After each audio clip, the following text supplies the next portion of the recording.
C'est une petite révolution qui est en cours, révolution de notre vie urbaine. Plusieurs ports de plaisance sont tout simplement en train de voir le jour en Île-de-France. Les marinas ne sont plus réservés à la Méditerranée ou à la façade atlantique. Nous avons voulu en savoir plus sur ces nouveaux sites et ces investissements que ce soit à l'Isle-Adam, Pantin ou encore Verneuil-sur-Seine. Reportage Johan Aurelat, Julie Beckrich avec Dominique Bonnet. C'est un port inondé de soleil, où bateaux de plaisance et terrasses bondées sont à touche-touche.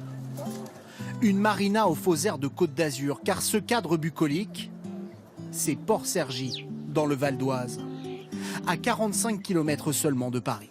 Là, on est ailleurs, on est, je sais pas, moi je suis dans le sud de la France. Ça change un petit peu de la circulation, des bouchons.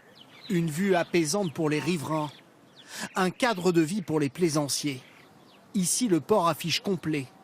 Une soixantaine de bateaux toute l'année, comme celui de Christian Oudéier, sa résidence principale depuis presque 20 ans. Le plaisir déjà, c'est d'être sur l'eau, c'est de vivre sur l'eau, d'être entouré d'eau, alors que d'habitude c'est un jardin ou du béton. Là, c'est de l'eau. C'est des gens très très sympathiques en plus. Là, c'est par exemple des Australiens, des Américains. Ces ports fluviaux, c'est le concept en vogue qui attire les plaisanciers du monde entier. À tel point qu'en Île-de-France, la plupart sont saturés. Pour ces deux couples qui vivent à l'année sur leur bateau, admirer au fil de l'eau les monuments incontournables de la capitale est devenu compliqué. Car les places de stationnement sont beaucoup trop rares. Dans ce port, par exemple, où les embarcations s'entassent un peu partout.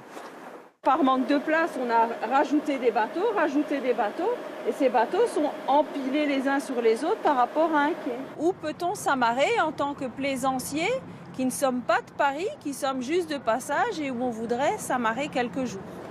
Aujourd'hui, 1 millier de places à peine dans les ports d'Île-de-France et une demande en forte hausse dont certains élus aimeraient profiter. À Cergy, ce site va devenir un nouveau bassin de 150 places, bordé d'hôtels et de commerces. L'idée, c'est de renforcer l'attractivité touristique de Cergy. Ça va se traduire financièrement par, bien sûr, une attractivité économique. Un anneau, c'est égal 2 emplois. C'est-à-dire que là, 150 anneaux, c'est potentiellement 300 emplois. Au total, 6 grands projets sont en cours en Île-de-France. Ils devraient permettre à la région de doubler ses capacités d'accueil dans les 15 prochaines années. L'un des premiers à ouvrir, ce sera cette marina à l'Isle-Adam, dans le Val d'Oise. Un bassin de 130 anneaux, mais surtout un nouveau quartier de 365 habitations. La moitié de ces logements, prévus pour 2020, ont déjà trouvé preneur. Qu'est-ce qui attire? Écoutez, c'est essentiellement le cadre de vie. C'est un projet qui offre tout un tas de commodités telles que des restaurants, des commerces, qui permettent de recréer l'attractivité d'un petit centre-ville. La même attractivité, mais aussi les mêmes prix de vente que pour des logements de centre-ville. Ici, près de 5 000 € du mètre carré. Ces futures marinas font aussi le bonheur des promoteurs immobiliers.